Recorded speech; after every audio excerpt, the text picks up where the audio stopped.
উপস্থিত সম্মানিত মুসল্লিয়ানে কিরাম, মুরব্বিয়ানে ইজাম, পর্দার আড়ালের মা ও বোনেরা, আমার যুবক ভাইয়েরা, সর্বস্তরের আগত মসজিদের সমবেত মুসল্লিবৃন্দ, আসসালামু আলাইকুম ওয়া রাহমাতুল্লাহি তাআলা ওয়া বারাকাতুহু। মহান রব্বুল আলামিনের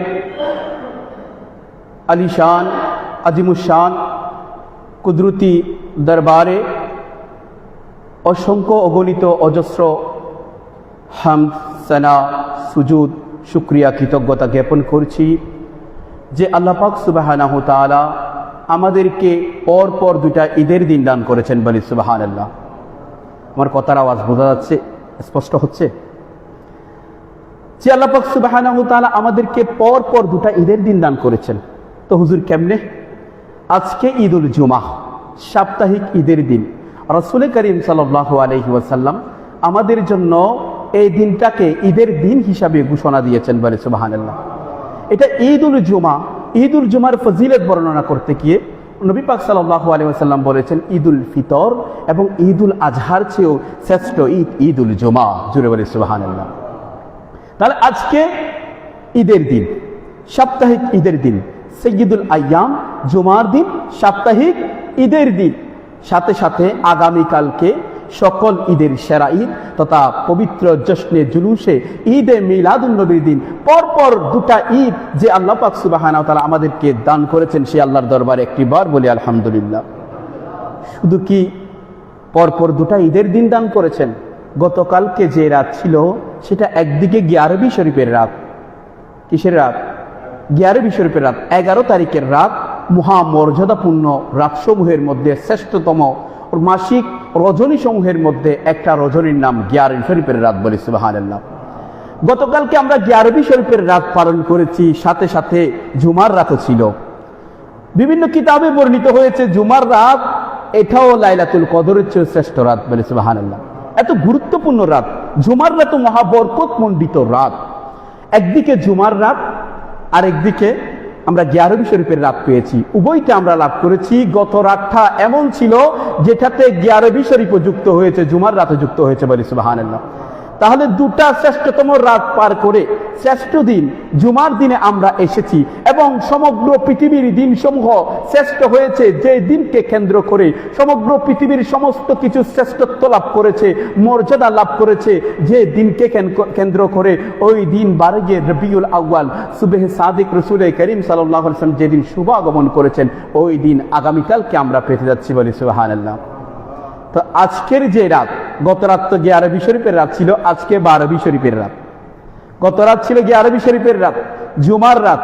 আজকে একদিকে বারবি শরীফের রাত, আবার মাহে মৌলুদুন নবী তথা মাহের মৌলুদুন নবী যে রাতকে কেন্দ্র করে শ্রেষ্ঠ হয়েছে, যে দিনকে কেন্দ্র করে শ্রেষ্ঠ হয়েছে, সবে মৌলুদুন নবী লাইলাতুল মিলাদের রাত। বলি জুড়ে বলি সুবহানাল্লাহ।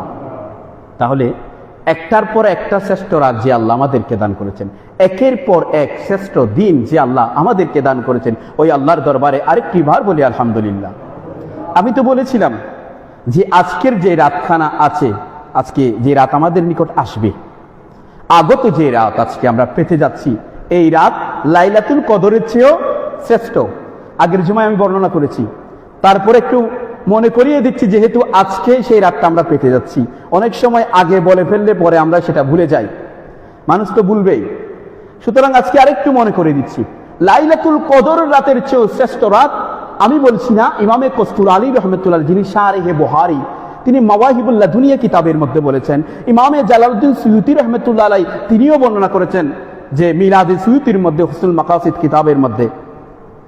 তো জালালউদ্দিন সুয়ুতী রহমত যেভাবে লাইলাতুল কদরে ফেরেশতারা তশরিফ এনেছিল হযরতে সাইয়্যিদিনা জিবরিল আমিন আলাইহিস সালামের নেতৃত্বে, প্রতি বছর লাইলাতুল কদর আসলে যখন ফেরেশতারা লাইলাতুল কদর আসে হযরতে সাইয়্যিদিনা জিবরিল আলাইহিস সালামের নেতৃত্বে, দুনিয়ার জমিনে তানাজ্জালুল মালায়েকাতু ওয়ার রূহ, রূহুল আমিন ফেরেশতার সাথে সমগ্র মালায়েকা, আল্লাহ তাআলা অসংখ্য অগণিত মালায়েকা ফেরেশতাদেরকে দুনিয়ার জমিনের মধ্যে প্রেরণ করে দেন। জুড়ে বলি সুবহানাল্লাহ। তাহলে লাইলাতুল কদরের রাতে যেভাবে ফেরেশতা আসেন, লাইলাতুল মিলাদের রাতে তো আসেন। আমার নবী সাইয়্যিদুল মুরসালিন মুহাম্মদুর রাসূলুল্লাহ সাল্লাল্লাহু আলাইহি ওয়াসাল্লাম যেদিন দুনিয়ার জমিনের মধ্যে তাশরিফ আওয়ারি করেছেন সুবহে সাদিকের সময়, মা আমেনা রাদিয়াল্লাহু তাআলা আনহা তিনি বর্ণনা করেছেন, আমার হুজুর পাক সাল্লাল্লাহু আলাইহি ওয়াসাল্লামের শুভাগমনের কথা বর্ণনা করছেন কি মা আমেনা।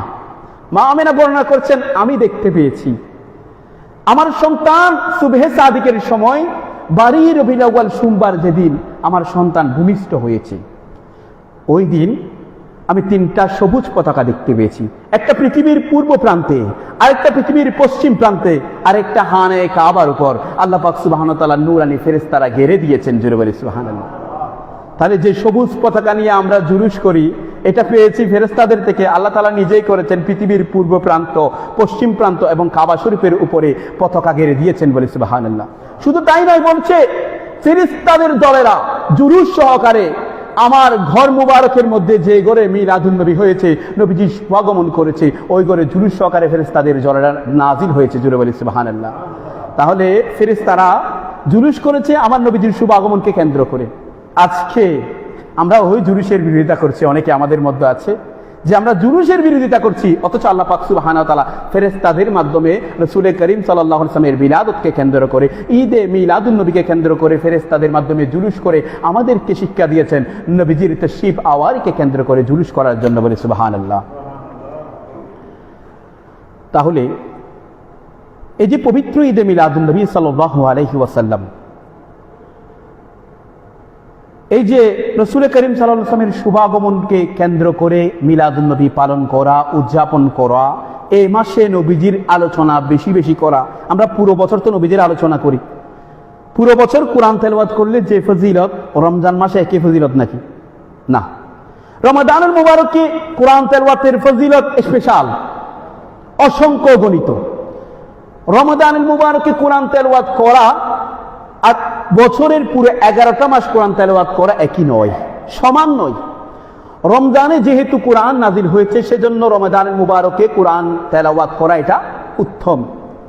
ঠিক একইভাবে রাসূল করিম সাল্লাল্লাহু আলাইহি ওয়াসাল্লাম মিলাদে মুস্তাফা রবিউল আউয়াল মাসে যেহেতু তাশরিফ এনেছেন, এজন্য এই মাসে নবীজির চর্চা করা, নবীজির মিলাদের কথা বলা বেশি উত্তম। জুড়ে বলি সুবহানাল্লাহ।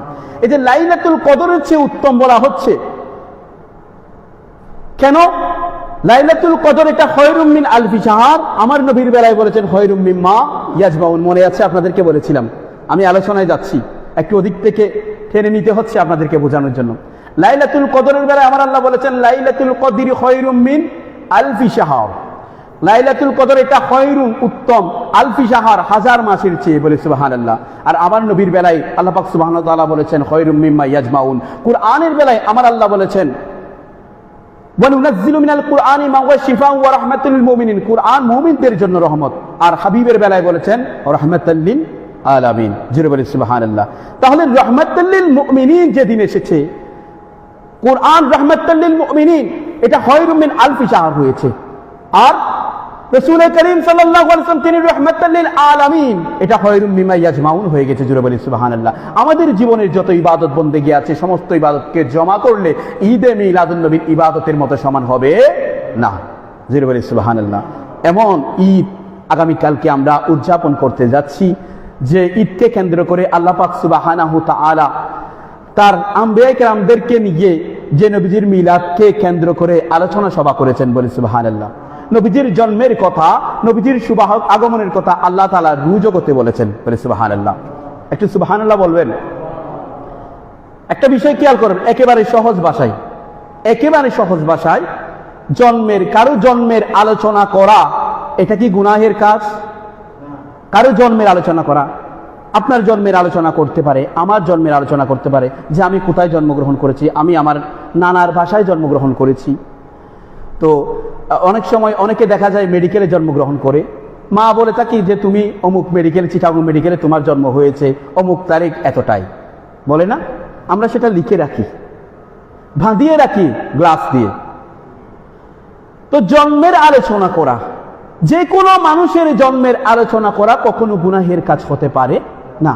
আপনার জন্মের আলোচনা করতে পারে, যে আপনাকে কে আজান দিয়েছিল জন্মের পর, যে বলে যে তুমি যখন জন্মগ্রহণ করেছো, তুমি অমুক মেডিকেলে জন্মগ্রহণ করেছো, তোমার চাচা সেখানে গিয়েছে, এখানে গিয়ে তোমার জন্য আজান দিয়েছে উনি, তোমার নামকরণ করেছে, তোমার মামা সেখানে গিয়েছে, তোমার জন্য মিষ্টান্ন নিয়ে গিয়েছিল, এই কাজ করেছিল, তারা অত্যন্ত খুশি হয়ে গিয়েছিল, পরবর্তীতে তোমার জন্ম অনুষ্ঠান এভাবে এভাবে হয়েছে। তো জন্মকে কেন্দ্র করে জন্মের আলোচনা করা, এটার জন্য কোনো কোরআন হাদিসের প্রয়োজন হয় না।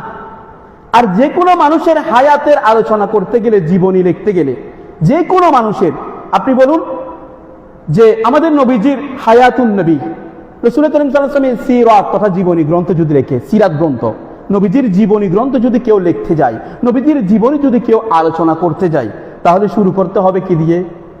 জন্ম দিয়ে। কারণ কখন হয়েছে সেটা দিয়ে আগে শুরু করে, ঠিক না? তাহলে জীবনী শুরু করতে হলে, কারো জীবনী আলোচনা করতে হলে জন্মের আলোচনা সর্বপ্রথম চলে আসে, কারণ জন্ম ছাড়া জীবন হয় না, জন্ম ছাড়া জীবন হয় না। তো জন্ম মানে মিলাদ, জীবন মানে সিরাত।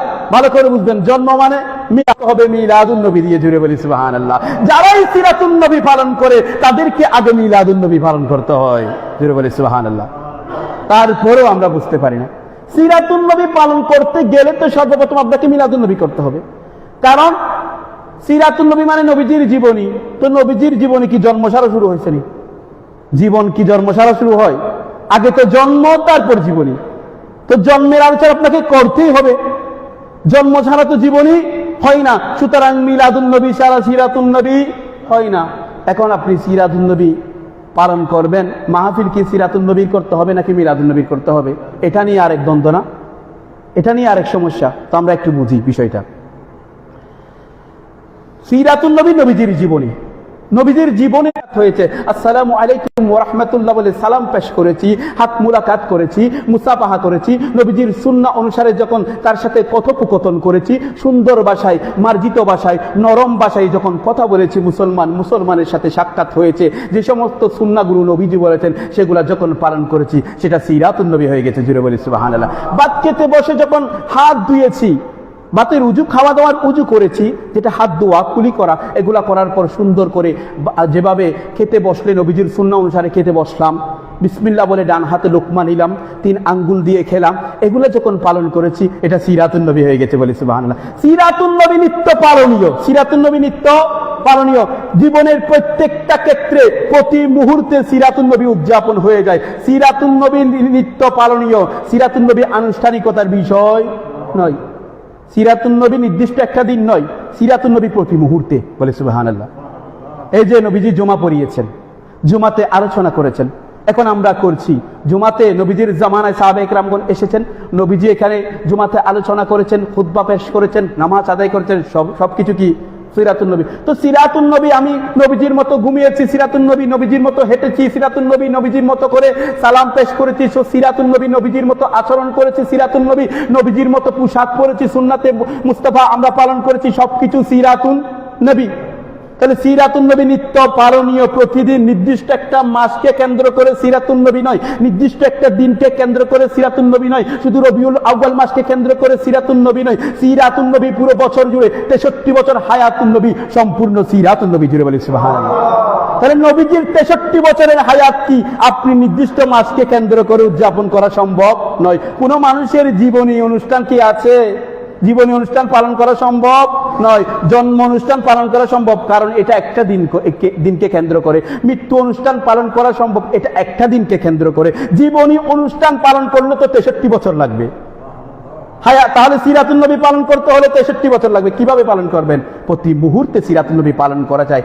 আর মিলাদুন নবী, যারা মিলাদুন নবীর বিরোধিতা করতে গিয়ে সিরাতুন নবী উদযাপন করে, কত বড় মারাত্মক ভুল করে তারা। কারণ সিরাতুন নবী আপনি পালন করেন, রবিউল সানি আছে, হ্যাঁ, মুহররম, সফর আছে, পুরো 11টা মাস আছে। তো আপনি সিরাতুন নবী পালন করতে হলে ওই 11 মাস করেন। মিলাদুন নবীর মাসে, জন্মের মাসে কেন জীবনীর অনুষ্ঠান করবেন? তো এই মাসে তো জন্মকে কেন্দ্র করে হয়।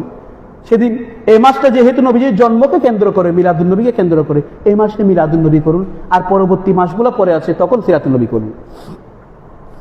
আর নবীজির জীবনীকে দাঁড় করাচ্ছে মিলাদের বিরুদ্ধে, কত বড় বেকুবের দল। নবীজির জীবন শুরু হয় জন্ম দিয়ে, আর জন্মকে অস্বীকার করছে। মিলাদুন নবী মানে নবীজির জন্ম, নবীজির জন্ম। তো আমাদের নবী কি শুভাগমন করেননি, জন্মগ্রহণ করেননি? আল্লাহ পাক সুবহানাহু ওয়া তাআলার কোনো জন্ম নেই, নবীজির জন্ম আছে।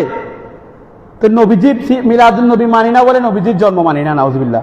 মিলাদুন নবী যদি কেউ বলে মিলাদুন নবী মানি না, তাহলে এটার অর্থ হবে নবীজির জন্ম মানি না। তো আল্লাহর জন্ম ছাড়া আর সকলের জন্ম মানতেই হবে। আল্লাহ তাআলা জন্মগ্রহণ করেননি, লাম ইয়ালিদ ওয়া লাম ইউলাদ, আল্লাহ নিজেও জন্মগ্রহণ করেননি, তাকে কেউ জন্মদান করেননি। সময় একেবারে শেষের দিকে, আমার আলোচনার বিষয় আজকে সেদিকে ছিল না, তারপর আমি কথা বলতে বলতে আলোচনা প্রসঙ্গে চলে গিয়েছি। বিশেষ করে আজকের খুতবায় অত্যন্ত সুন্দর সুন্দর হাদিসে মুবারাকা এসেছে। বর্ণিত হয়েছে আন কাআব বিন আহবার রাদিয়াল্লাহু তাআলা আনহু, হযরত কাআব বিন আহবার রাদিয়াল্লাহু তাআলা আনহু থেকে বর্ণিত, আমি বলছি না, আল্লামা ইবনে নাবাতা রাহমাতুল্লাহ আলাইহি বর্ণনা করেছেন। এই খুতবাখানা রাসূল করিম সাল্লাল্লাহু আলাইহি ওয়াসাল্লাম নিজেই গ্রহণ কবুল করে নিয়েছেন, বলে সুবহানাল্লাহ। হযরত ইবনে নাবাতাকে নবীজি বলেছেন যে আমি তোমার খুতবাকে কবুল করেছি, বলে সুবহানাল্লাহ। অনেকে খুতবা লিখেছে, এই খুতবাটার বেশি প্রচলন কেন? বলছে আমি ওই খুতবাকে কবুল করে নিয়েছি যেটা রাসূলের দরবারে কবুল হয়েছে, এটা চারিদিকে মকবুল হয়ে গেছে, জুড়ে বলে সুবহানাল্লাহ। তো ইবনে নাবাতা রাহমাতুল্লাহ তিনি কি বলছেন, যাকে নবীজি কবুল করেছেন তিনি বলেছেন, হযরত কাআব বিন আহবার রাদিয়াল্লাহু তাআলা আনহু থেকে বর্ণিত, লাম্মা আরাদাল্লাহু আন ইয়াখলুকাল মাখলুকাত, যখন আল্লাহ পাক সুবহানাহু ওয়া তাআলা মাখলুকাতকে সৃজন করার জন্য, সমগ্র সৃষ্টিকে সৃজন করার জন্য ইরাদা করলেন, ইচ্ছা পোষণ করলেন, জোরে বলি সুবহানাল্লাহ। আল্লাহ যখন সমগ্র মাখলুকাতকে সৃজন করার ইচ্ছা পোষণ করলেন, বাসাতাল আরদ, আল্লাহ জমিনকে প্রশস্ত করে দিলেন, বলি সুবহানাল্লাহ। ওয়া রাফা'আস সামাআ, আল্লাহ তাআলা আসমানকে সমুন্নত করলেন। ওয়াকাবাদা কবদাতাম মিন নূরিহি, অতঃপর আল্লাহ পাক সুবহানাহু ওয়া তাআলা তার নূর মুবারক থেকে এক মুষ্টি নূরকে কবজা করে নিলেন, জোরে বলি সুবহানাল্লাহ। আল্লাহ তাআলার কুদরতি হাতে, আমাদের মতো হাত নয়, আল্লাহর কুদরতি হাতে এক মুষ্টি নূরকে নিয়ে নিলেন। নেওয়ার পর আল্লাহ বলছেন ওয়াকালা লাহা, আল্লাহ সেটার জন্য বলছেন, ওই নূর মুবারকের জন্য বলছেন, কুনি মুহাম্মাদান সাল্লাল্লাহু আলাইহি ওয়াসাল্লাম, মুহাম্মদ সাল্লাল্লাহু আলাইহি ওয়াসাল্লাম হয়ে যাও, জোরে বলি সুবহানাল্লাহ। কি বলছেন? বলছে সৃষ্টি জগৎকে যখন সৃষ্টি করার জন্য ইচ্ছা পোষণ করলেন, সৃষ্টি জগৎ এখনো সৃজন করেননি, ইচ্ছা পোষণ করেছেন।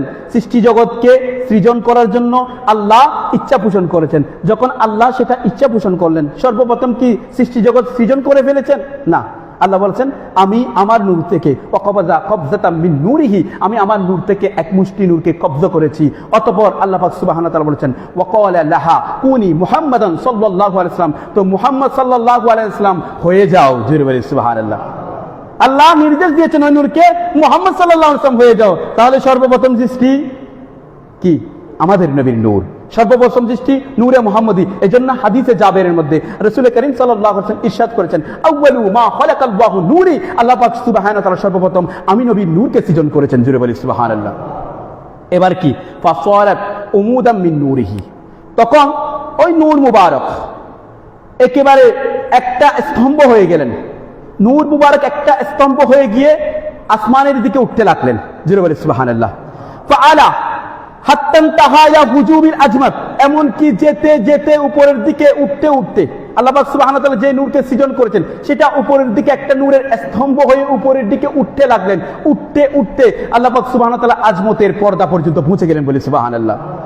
আল্লাহর হেজাবে আজমতে পৌঁছে গেলেন। হেজাবে আজমতে পৌঁছার পর ফাসাজাদা, সাথে সাথে সিজদায় পড়ে গেলেন, জোরে বলি সুবহানাল্লাহ। দেখুন আমার নবীজিকে আল্লাহ পাক সুবহানাহু ওয়া তাআলা এখনো নূরে মুহাম্মদী সৃজন করেছেন। সৃজন করার পর আল্লাহ কোনো নির্দেশনা বলেননি যে আমার জন্য সিজদা করো, আমার জন্য রুকু করো, আমার জন্য কিয়াম করো, কোনো নির্দেশনা আল্লাহ পাক সুবহানাহু ওয়া তাআলা দেননি। দেওয়ার পূর্বে রাসূল করিম সাল্লাল্লাহু আলাইহি ওয়াসাল্লাম কি কাজ করলে আল্লাহর কুদরতি অন্তর খুশি হয়ে যাবে, আল্লাহর কুদরতি অন্তরে প্রশান্তি লাভ করবে, খুশি হয়ে যাবে, ওই কাজটা নবীজি ইলমে গায়েবের মালিক নবী পাক সাল্লাল্লাহু আলাইহি ওয়াসাল্লাম তখন থেকে সবকিছু জানেন। কি কাজ করলে আল্লাহ খুশি হয়ে যাবেন, সাথে সাথে নবীজি সিজদায় পড়ে গেলেন, জোরে বলি সুবহানাল্লাহ। আর সিজদায় পড়ে কি বলছেন? ওয়াকালা ফি সুজুদিহি আলহামদুলিল্লাহ, সিজদায় পড়ে সাথে সাথে আলহামদুলিল্লাহ বলেছেন। আমরা সুবহানা রাব্বিয়াল আলা বলে থাকি, এটা নামাজের সিজদা। যখন শুকরিয়ার সিজদা করবে তখন আলহামদুলিল্লাহ বলবে, জোরে বলি আলহামদুলিল্লাহ। আর আল্লাহ কি করলেন? আল্লাহ বলছেন আমার হাবিবের জবান দিয়ে যে কালাম সর্বপ্রথম উচ্চারণ করেছে, আমি বলিনি, আমার হাবিব সর্বপ্রথম যে কাজটা করেছে, যে বাক্যগুলো উচ্চারণ করেছে আলহামদুলিল্লাহ, এই বাক্য যেহেতু আমার হাবিবে কিবরিয়ার জবান দিয়ে বের হয়েছে সর্বপ্রথম, ওই বাক্য দিয়ে আমি কুরআনকে সূচনা করে দিব। জুড়ে বলি সুবহানাল্লাহ। আল্লাহ বলেন আলহামদুলিল্লাহি রাব্বিল আলামিন, আল্লাহ আলহামদুলিল্লাহ দিয়ে কুরআন সূচনা করে দিয়েছেন। জুড়ে বলি সুবহানাল্লাহ। তাহলে হাবিবের জবান দিয়ে যেটা সর্বপ্রথম উচ্চারণ হয়েছে সেটা দিয়ে আল্লাহ কুরআন সূচনা করে দিয়েছেন। জুড়ে বলি সুবহানাল্লাহ। ফাকাল আল্লাহু সুবহানাহু ওয়া তাআলা লিহাযা খলাকতুকা, আল্লাহ বলছেন আমি তো তোমাকে এই কাজের জন্য সৃষ্টি করেছি, তুমি আমার জন্য সিজদা করবে, আমার শুকরিয়া আদায় করবে। বলি সুবহানাল্লাহ। আমি তোমাকে যে কাজের জন্য সৃষ্টি করেছি, আমি তোমাকে না বলাতে ওই কাজটা যেহেতু তুমি করে ফেলেছো, এখনো নির্দেশনা পেশ করিনি, নির্দেশের পূর্বে যে কাজের জন্য সৃষ্টি করেছি সেটা তুমি জেনে গিয়েছো এবং আমাকে সন্তুষ্ট করে ফেলেছো, সুতরাং ওয়াসাম্মাইতুকা মুহাম্মাদান সাল্লাল্লাহু আলাইহি ওয়াসাল্লাম, আমি আল্লাহ তোমার নাম রেখে দিলাম মুহাম্মদ। জুড়ে বলি সুবহানাল্লাহ। সাল্লাল্লাহু আলাইহি ওয়াসাল্লাম। ওয়া মিনকা আবদাউল খালক, এবং আমি তোমাকে দিয়ে আমার সৃষ্টির সূচনা করে দিলাম। তোমার থেকে আমার সৃষ্টির সূচনা সবকিছু নূরে মুহাম্মদী থেকে হয়েছে। বলি সুবহানাল্লাহ। সবকিছু নূরে মুহাম্মদী থেকে, নবীজির থেকে সৃষ্টির সূচনা আল্লাহ তাআলা করেছেন। ওবিকা আহতিমুর রাসূল, এবং তোমাকে, তোমার মাধ্যমে আমি নবুয়তের রসূল প্রেরণের দ্বারাকে, নবী প্রেরণের দ্বারাকে, রসূল প্রেরণের দ্বারাকে খতম করব। জুড়ে বলি সুবহানাল্লাহ। তো এই নূরটা ওয়াবাকিয়া যালিকা নূরু ফি ফিতরাতি আদম আলাইহিস সালাম ওয়া আসজাদা লাহুল মালায়েকা, এই নূরটা হযরত সাইয়্যিদিনা আদম আলাইহিস সালামকে দেওয়া হয়েছিল এবং আদম আলাইহিস সালামকে এজন্য সমগ্র ফেরেশতারা সিজদা করতে বলেছিলেন। বলি সুবহানাল্লাহ। ফেরেশতাদেরকে সিজদা করার নির্দেশনা দিয়েছিলেন। ফেরেশতারা আদম আলাইহিস সালামের জিয়ারত করছে, চতুর্পাশ থেকে সিজদা করছে। কেন? কারণ ওখানে নূরে মুহাম্মদী আছে। জুড়ে বলি সুবহানাল্লাহ। আমার নবীজির নূরের কারণে লম্বা আলোচনা। তো এই যে রাসূল করিম সাল্লাল্লাহু আলাইহি ওয়াসাল্লামের শুভ আগমনকে কেন্দ্র করে জশ্নে জুলুস করা, নবীজির দরুদ শরীফ পাঠ করা, নবীজির সালাতু সালাম পেশ করা, এগুলো আল্লাহ পাক সুবহানাহু ওয়া তাআলা নূরে মুহাম্মদীর জন্য আগে থেকে শুরু করে দিয়েছেন। ফেরেশতারা রাসূল করিম সাল্লাল্লাহু আলাইহি ওয়াসাল্লামের নূরকে কেন্দ্র করে আদম আলাইহিস সালামকে সিজদা করেছেন, আদম আলাইহিস সালামের উপর দরুদে মুস্তাফা পাঠ করেছেন। জুড়ে বলি সুবহানাল্লাহ। এবং আমাদের নবীর পূর্বে এই যে হযরত সাইয়্যিদিনা আদম আলাইহিস সালামের যে নেকাহ হয়েছিল হাওয়া আলাইহিস সালামের সাথে, ওখানেও তো মিলাদুন নবী পালন হয়েছে, আমার নবীর উপর দরুদ শরীফ পাঠ করতে হয়েছিল। জুড়ে বলি সুবহানাল্লাহ। অনেকে বলে যে দরুদ ইব্রাহিম ছাড়া আর কোনো দরুদ নাই, শুধুমাত্র দরুদ ইব্রাহিম পড়ে থাকে, আর কোনো দরুদ নাই। অনেকে এটা বলে থাকে, বলে না? আমাদের সমাজে যদি দরুদ শরীফ পড়তেই হয় তাদের কোনো রকমে, এমনি তো দরুদ পাঠ করবে না, দরুদের ফজিলত বলবে শুধু অনেক সময়, কিন্তু যেটার ফজিলত বলছে সারাক্ষণ ফজিলত বলেছে, দেখা যাবে দরুদ 101বারও পাঠ করেনি, পাঠ করলেও কোনো রকমে দরুদে ইব্রাহিম পাঠ করেছে। তো দরুদে ইব্রাহিম ছাড়া যদি আর কোনো দরুদ না থাকে, হযরত সাইয়্যিদিনা আদম আলাইহিস সালাম এবং হাওয়া আলাইহিস সালামের বিবাহ যখন হয়েছিল, আকদ যখন হয়েছিল, মুখরণা ছিল দরুদে মুস্তাফা, তো তখন কি ইব্রাহিম আলাইহিস সালাম ছিল, নাকি দরুদ ইব্রাহিম ছিল, নাকি ইসমাইল আলাইহিস সালাম ছিল, নাকি ওয়ালা আলে ইব্রাহিম ছিল? ইব্রাহিম আলাইহিস সালামও ছিল না, ইসমাইল আলাইহিস সালামও ছিল না, আলে ইব্রাহিম ছিল না, ইব্রাহিম আলাইহিস সালামের বংশও যখন ছিল না, তখন হযরত সাইয়্যিদিনা আদম আলাইহিস সালামের নেকাহ যখন হচ্ছে হাওয়া আলাইহিস সালামের সাথে, তখন মুহরনা হিসাবে আল্লাহ পাক সুবহানাহু ওয়া তাআলা ঘোষণা দিলেন, আমার প্যারা মাহবুব সরকারে দু আলমকে, তোমার পৃষ্ঠ মুবারকে নূরকে গচ্ছিত রেখেছি, ওই নূরের উপর তোমরা দরুদ শরীফ পাঠ করে। জোরে বলি সুবহানাল্লাহ। সুতরাং দরুদ ইব্রাহিম ছাড়া আর কোনো দরুদ নাই। যারা বলে তারা তো আদম আলাইহিস সালাম এবং হাওয়া আলাইহিস সালামের বিবাহকে পর্যন্ত অবৈধ করে দিচ্ছে। বলি নাউযুবিল্লাহ। তারা আদম আলাইহিস সালাম এবং হাওয়া আলাইহিস সালামের বিবাহ পর্যন্ত অবৈধ করে দিচ্ছে। তো আজকে বড় দুঃখের বিষয়, পরিতাপের বিষয়, তারা নবীজির মিলাদকে কেন্দ্র করে যে জশ্ন জুলুস হয়, এটার বিরুদ্ধে আরেকটা জুলুস বের করে নিয়েছে। নাউযুবিল্লাহ। জুলুসের বিরুদ্ধে জুলুস হচ্ছে, যে জুলুস করতে দেওয়া যাবে না। আপনারা তো দেখেছেন সোশ্যাল মিডিয়ার মধ্যে জুলুসের বিরুদ্ধে জুলুস। তো তোমরা নবীর জুলুসের বিরোধিতা করতে গিয়ে আরেকটা জুলুস বের করে দিয়েছো। বিরোধিতা করছে কি? ব্রাহ্মণবাড়িয়ার মধ্যে তারা নবীর জুলুসের বিরোধিতা করতে গিয়ে আরেকটা জুলুস বের করেছে। আপত্তি কত রকমের। অথচ সিরাতুন নবীর মাহফিল করতে গেলে, আগেই বলেছি, তোমরা সিরাতুন নবী পালন করতে যাও, সিরাতুন নবীজির জীবনী, তো জীবনী আলোচনা করতে হলে আগে জন্মের আলোচনা করতে হবে। সিরাতুন নবীর আলোচনা করতে গেলে তুমি মিলাদুন নবী তোমরা এমনিতেই পালন করে ফেলো। ঠিক আছে, তোমরা সিরাতুন নবী পালন করো, তো সিরাত পালন করতে গিয়ে তোমরা তো মিলাদ পালন করো। এটাকে অস্বীকার করার কোনো সুযোগ নেই। যার জন্ম নাই তার জীবন কিভাবে হবে? যিনি জন্মগ্রহণই করেননি, যার জন্মকে মানা যাবে না, তার জীবন কেমনে মানবে? তো আমরা অত্র সমাজে পবিত্র ঈদে মিলাদুন নবী সাল্লাল্লাহু আলাইহি ওয়াসাল্লামকে কেন্দ্র করে 13 তারিখ না, এখানে হয়তো 13 তারিখে আমি যতটুকু শুনেছি মাহফিলের আয়োজন করা হয়েছে। তো মাহফিলকে কেন্দ্র করে গত কিছুদিন পূর্বে এখানে মাহফিল হয়েছিল। মাহফিলকে কেন্দ্র করে, মিলাদুন্নবীকে কেন্দ্র করে সারা এলাকা সজ্জিত হয়ে যায়, চারিদিকে সজ্জিত হয়ে যায়, সুন্দরভাবে কত সুন্দর করে সাজানো হয়। তো এখন প্রশ্ন উঠে যায়, যারা ইবলিশের দলেরা প্রশ্ন করে যে মিলাদুন্নবীতে এভাবে এত কিছু সাজানো, ছোট্ট ছোট্ট লাইটিংয়ের ব্যবস্থার কি জন্য? বড় বড় লাইট দেওয়া হয়েছে, আলোকিত হয়ে গেছে, এতগুলো অপচয় করা হচ্ছে মিলাদুন্নবীকে কেন্দ্র করে। বলি নাউজুবিল্লাহ, কত অপচয় না? কি জন্য দেওয়া হচ্ছে এগুলা?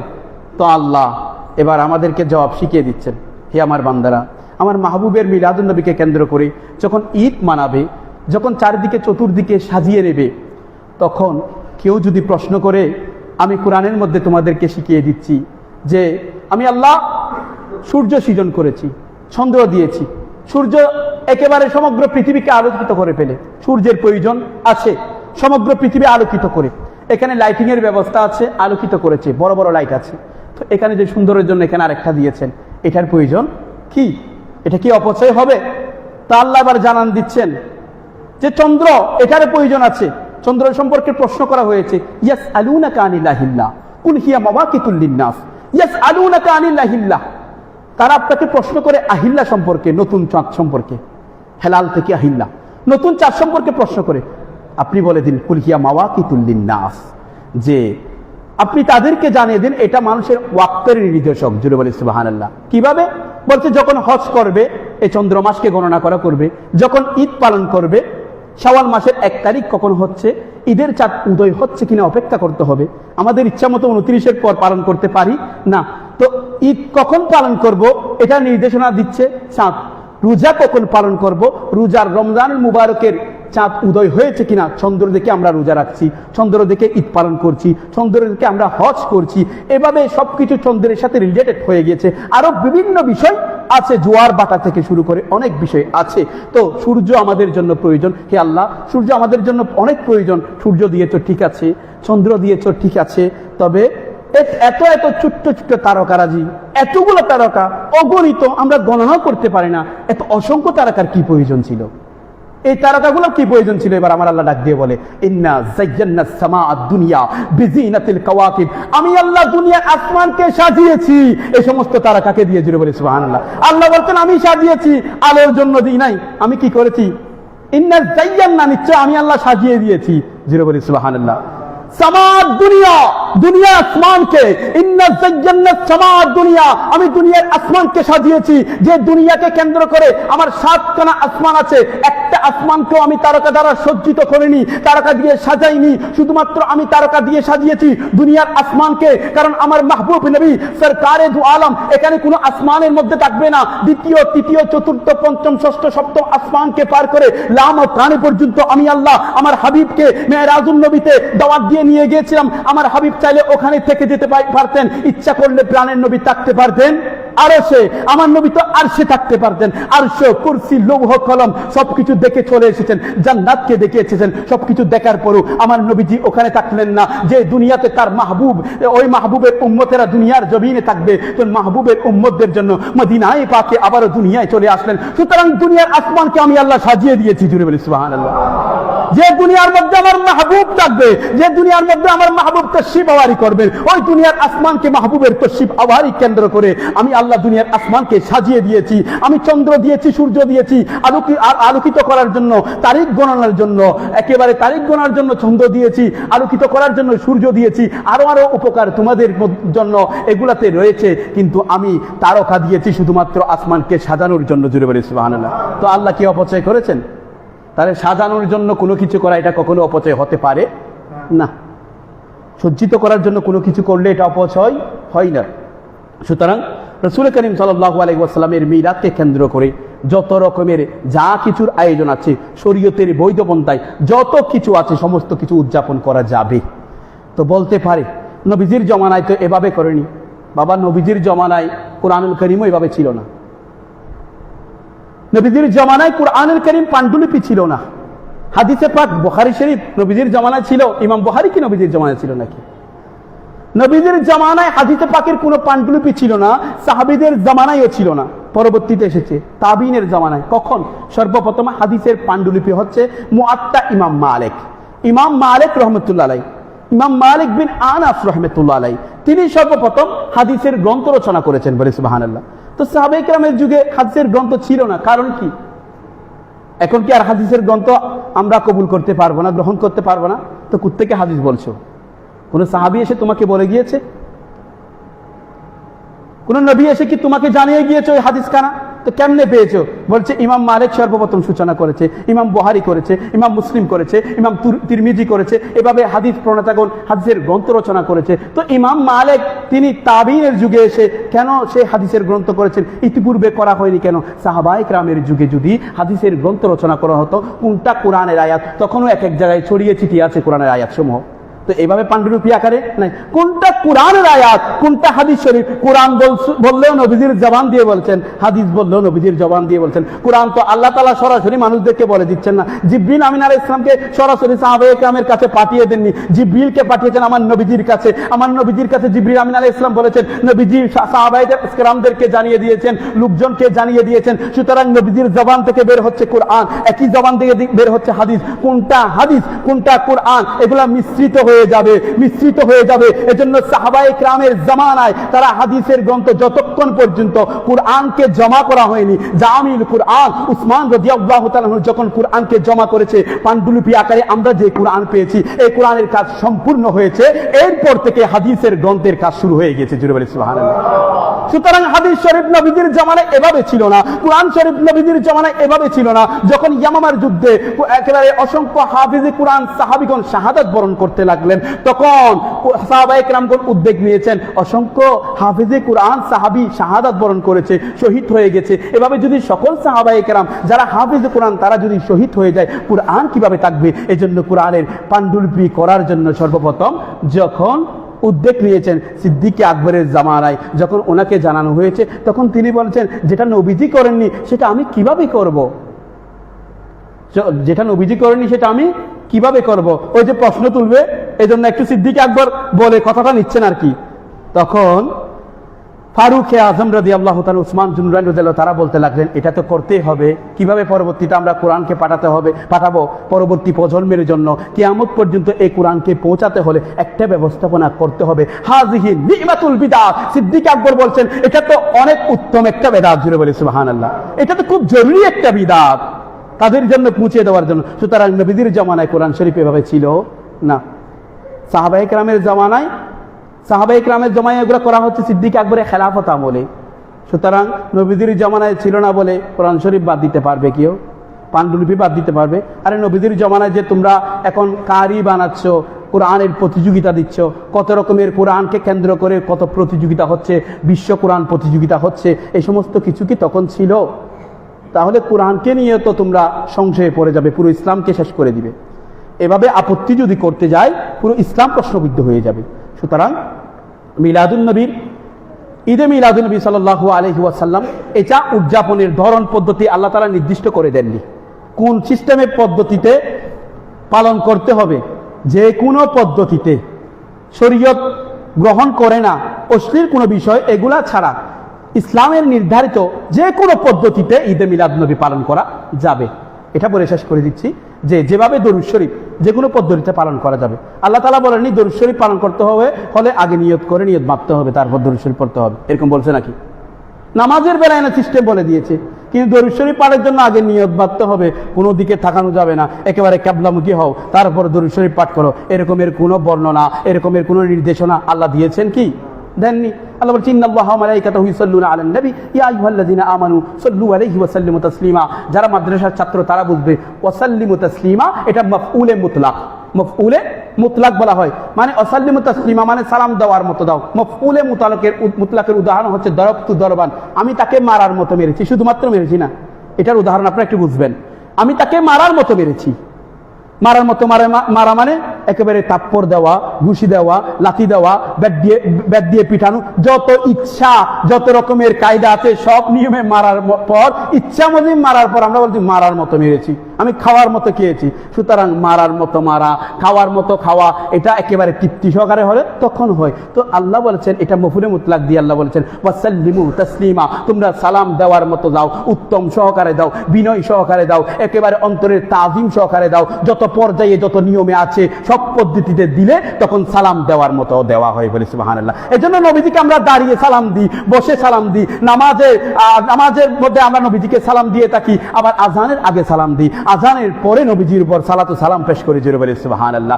সব রকমের দেওয়ার পর হয় সালাম দেওয়ার মতো দেওয়া। শুধুমাত্র নির্দিষ্ট একটা নিয়ম আল্লাহ করে দেয়নি, এই নিয়মে দরুদ সালাম পড়তে হবে। সুতরাং নির্দিষ্ট কোনো কিছু যখন করে দেয়নি, যত রকমের পন্থা আছে সব রকমের পন্থা আমরা অবলম্বন করতে পারবো। ঠিক একইভাবে মিলাদুন নবীর বেলায় আল্লাহ নির্দিষ্ট করে দেয়নি শুধুমাত্র রোজা রাখতে হবে, শুধুমাত্র এভাবে পালন করতে হবে, ওভাবে করতে হবে, মাহফিল করতে হবে বা জুলুস করতে হবে, শুধুমাত্র মাহফিল করলে হবে, জুলুস করা যাবে না, জুলুস করলে হবে, মাহফিল করা যাবে না, এগুলা বলেননি। যত রকমের সিস্টেম পদ্ধতি আছে একেবারে সমস্ত পর্যায়ের উত্তম সহকারে যত উত্তম পর্যায়ে করা যায় মিলাদুন নবী উদযাপন করা যাবে জুড়ে বলি সুবহানাল্লাহ। আল্লাহ তাআলা আমাদেরকে যথাযথভাবে ঈদে মিলাদুন নবী পালন করার, বিশেষ করে আজকে রাত লাইলাতুল কদরের চেয়ে শ্রেষ্ঠ রাত, এই রাতে যাতে আমরা আল্লাহর দরবারে তার মাহবুবের উসিলায় সমস্ত ফরিয়াদকে কবুল করতে পারি সেই তৌফিক আল্লাহ আমাদেরকে দান করুক। ওয়া আখিরু দাওয়ানা আলহামদুলিল্লাহি রাব্বিল আলামিন। আসসালামু আলাইকুম ওয়া রাহমাতুল্লাহি ওয়া বারাকাতুহু। যারা কবলাল জুমা